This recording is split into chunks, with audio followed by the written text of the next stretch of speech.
Hello दोस्तों, स्वागत है आपका अपने चैनल स्वाद एक्सपर्ट में। और मैं हूं अदिति। तो कृष्ण जन्माष्टमी स्पेशल आज लेकर के आई हूं आप सबके लिए धनिए की पंजीरी।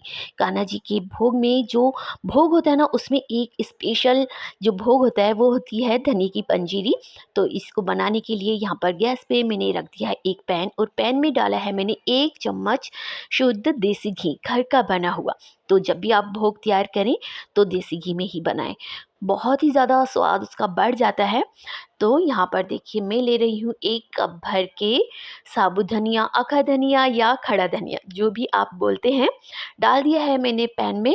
और धनिया को हम थोड़ा सा हिलाते हुए रोस्ट कर लेंगे, सोंधी सोंधी सी बस इसमें खुशबू आ जाए। और जो धनिया है ना, 2 से 3 मिनट ही लगते हैं सिर्फ इसको भूनने में, और 2 से 3 मिनट में ये बढ़िया से भुन कर के तैयार हो जाता है। तो देखिए, इसका कलर भी चेंज हो गया है, और इसमें से ना सोंधी सोंधी सी प्यारी सी खुशबू आने लगी है। बस इतना ही। यहाँ पर गैस को कर देंगे बंद, और हम धनिया को निकालेंगे एक प्लेट में। तो यहाँ हमने सारा धनिया निकाल लिया है, और उसी पैन को दोबारा से मैंने यहाँ पर रख दिया है गैस पर, और इसमें डाल रही हूँ दोबारा से मैं 2 चम्मच देसी घी।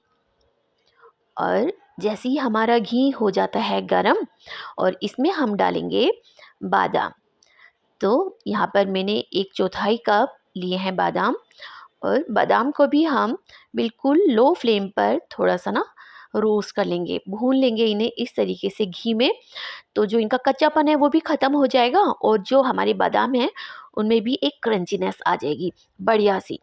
तो थोड़ी सी देर, बस 1 मिनट ही हमें भूना है, और हम डाल देंगे इसमें 1/4 कप और यहाँ पर काजू। तो काजू को भी हमने डाल दिया।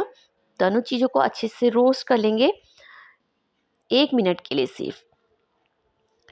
और जो बादाम होता है ना, उसे थोड़ा सा भुनने में टाइम लगता है, और काजू बहुत जल्दी सिक जाते हैं। तो अब हम यहाँ पर डालने वाले हैं 1/4 कप मखाने। तो सारी चीज़ों को हम एक साथ नहीं भूनेंगे, क्योंकि सब चीज़ों का भूनने का जो टाइम होता है, सीखने का जो टाइम होता है, सबका अलग अलग होता है। काजू बहुत जल्दी रोस्ट हो जाते हैं, मखाने भी, बादाम को थोड़ा टाइम लगता है। तो यहाँ पर देखिए, तीनों चीज़ों को हम अच्छे से भून लेंगे। और आप देख रहे होंगे बादाम में भी अच्छा सा कलर आ गया है, काजू में भी, और जो हमारे मखाने हैं वो भी अच्छे से भून गए हैं।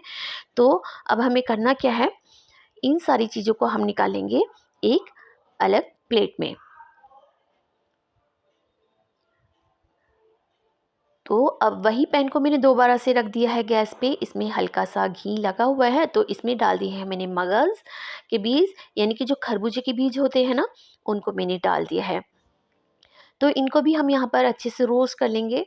बहुत जल्दी, कुछ ही सेकंड में ये अच्छे से फूल करके तैयार हो जाते हैं। जब ये चटकने लग जाते हैं ना, तो यहाँ वहाँ कढ़ाई में से, पैन में से बाहर कूदने लगते हैं।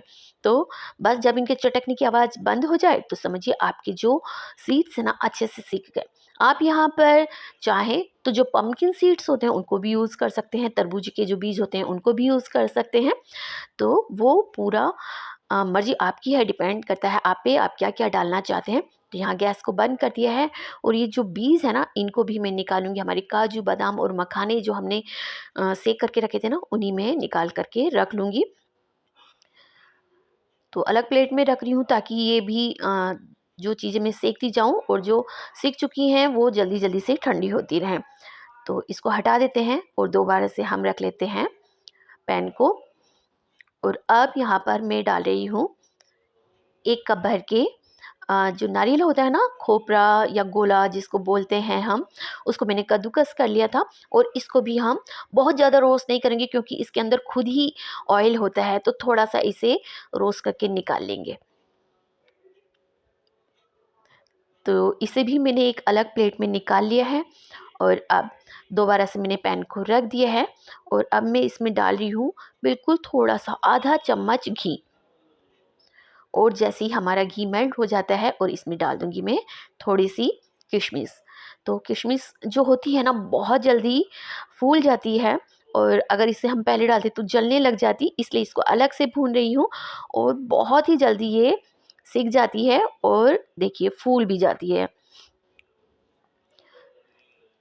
तो यहाँ पर गैस को ऑफ कर देते हैं और जो हमारी किशमिश है इसको भी हम निकाल लेते हैं एक अलग कटोरी में। तो चलिए, सारी जो हमारे ड्राई फ्रूट्स थे, नट्स थे, हमने सबको सेक लिया है। और यहाँ पर देखिए जो हमारा धनिया था ना, जिसको हमने रोस्ट करा था, वो भी अब अच्छे से ठंडा हो गया है। तो मैंने यहाँ पर ले लिया है एक मिक्सी का जार, और मिक्सी के जार में हम डाल देंगे अपने धनिए को। तो चलिए, अब इसको हम कवर कर देते हैं और पीस लेते हैं। धनिए को हमें यहाँ पर बिल्कुल महीन पाउडर नहीं बनाना है, कोर्स ही रखना है, मतलब कि बिल्कुल थोड़ा-सा ना दरदरा सा टाइप का। तो देखिए, वैसे भी हमने इसे ना घी में भूना था, तो ये बिल्कुल वैसे जैसे पाउडर होता है ना, धनिया पाउडर जैसे हम सब्ज़ी में यूज़ करते हैं, बिल्कुल वैसा तो ये पिसता भी नहीं। तो इस तरीके से पिसेगा देखिए, दरदरा सा, और पंजीरी में इसी तरीके से आप पीस करके डालें। बहुत ही सुपर्ब आपकी पंजीरी बनेगी। तो यहाँ पर मैंने एक परात ले ली है, और ये जो हमारा धनिया है, तो इसको भी हम अच्छे तरीके से निकाल करके सारा धनिया यहाँ परात में डाल लेंगे। तो चलिए, अब परात को मैं कर देती हूँ थोड़ा-सा साइड में। और फिर से अब ये देखिए जो हमारे काजू, बादाम, मखाने, मगज़ के बीज थे ना, अब लेंगे एक मिक्सी का जार। और उससे पहले मैं थोड़ा-सा जो ये है ना हमारा काजू, बादाम और मगज़ के बीज वग़ैरह, मखाने, इसमें से 3 चम्मच के करीब मैं निकाल कर के अलग कर रही हूँ, ताकि इसको हम बाद में यूज़ करेंगे। और जो बचा हुआ है उसको हम यहाँ मिक्सी के जार में डाल देंगे। तो चलिए, इसे डाल दिया है, कवर कर देंगे, और इसको भी हमें बिल्कुल महीन नहीं पीसना है, इसको भी हम थोड़ा-सा दरदरा रखेंगे। तो चलिए, दिखा देती हूँ आपको, देखिए बिल्कुल महीन नहीं है। कैसा लग रहा है आपको दरदरा सा? बस ऐसे ही हमें पीसना है। तो धनिये के साथ हमारी काजू बादाम का जो पाउडर हमने तैयार करा है ना दरदरा सा, इसको भी हम परात में डाल लेंगे। तो सभी चीज़ की भूनने की जो खुशबू है ना, बहुत बढ़िया आ रही है। तो कई लोग क्या है, जो ड्राई फ्रूट्स होते हैं ना, काजू बादाम, उनको नहीं भूनते हैं, ऐसे ही डाल देते हैं। मगर आप भून करके डालेंगे ना, तो आप टेस्ट देखिएगा कितने गज़ब का आता है। और जो नारियल हमने भून करके रखा था उसको भी डाल दिया, और साथ में डाल देंगे हम यहाँ पर किशमिश। तो सारी चीज़ों को अगर हम जब भून करके डालते हैं ना, जो उनका क्रंचीनेस है, गज़ब का आता है। और ये 5-6 छोटी इलायची, हरी इलायची, इनको मैंने कूट करके दरदरा सा करके मैंने डाल दिया है। जब भी आप इलायची पाउडर डालें ना, उन्हें आप एकदम फ्रेश डालें। जो पहले से पिसा हुआ होता है ना इलायची पाउडर, तो उसमें खुशबू नहीं रहती है। तो यहाँ मैंने पौना कप के लगभग पाउडर शुगर डाल दी है। तो सारी चीज़ों को यहाँ पर अच्छे से हमने कर लिया है मिक्स। तो देखिए, सारी चीज़ें बढ़िया से यहाँ पर मिक्स हो गई हैं। तो इसे मैं डाल दूँगी हमारे एक बाउल में, ट्रांसफ़र कर देती हूँ सारी की सारी पंजीरी। और बहुत ही बढ़िया खुशबू आ रही है पंजीरी में से, और बहुत ही बढ़िया बन कर के तैयार हुई है। तो इस तरीके से बना कर के देखिएगा दोस्तों, बहुत ज़्यादा पसंद आएगी आपको। और चलिए, अब जो हमने बचा कर के रखे थे ना 2-3 चम्मच, हमारे जो ड्राई फ्रूट्स, काजू बादाम, मखाने वगैरह, उनको डाल दूँगी ऊपर से इस तरीके से।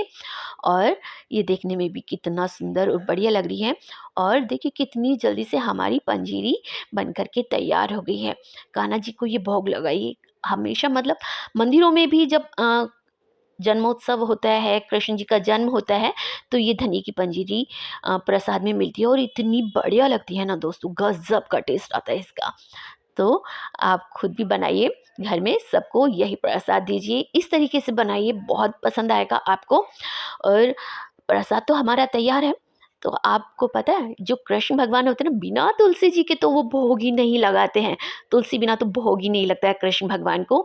और उन्हें तुलसी जी कितनी प्यारी हैं, आप सब जानते हैं। तो कैसी लगी रेसिपी आपको बताइएगा मुझे कमेंट करके दोस्तों। और वीडियो को लाइक कर दीजिएगा, कमेंट करिएगा, और चैनल पे नए हैं तो चैनल को सब्सक्राइब कर लीजिएगा। बहुत बहुत धन्यवाद आपका।